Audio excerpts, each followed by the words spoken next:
Balik karon di ay ang gibuhat nato is naghilo ta sa palibot sa fish pond. Okay, plano na ko hiluan na lang ni siya para mamatay itong mga predator o kung sa mga klaseng mananap nga naadre. So kaganina gitry na ko siya attempt nga paubsan. So kuha na ko itong iyang drainage sigto, yung panghaw yung naitabo. Mas taas ang level sa tubig sa kanal kaysa sa tubig sa fish pond. So mas lalom gina siya. So ngayon nasa tuhod. So ganina taga dili ni hawak. So katunga lang nawala. Kunya wala naman po yung materialis nga kung paubas ani. So mano-mano. So kapoy man ang paubas. So kuha na lang water ani.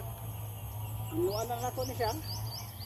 Kung mga sagbot sa palibot, kung mga kangkong o mga water lilies. Then after ana, tuwa na lang ng hiluan. After na ito mahiluan, balag padungagan na lang itong tubig. So inana na lang ang best nga idea na to. So, malang to. Salamat.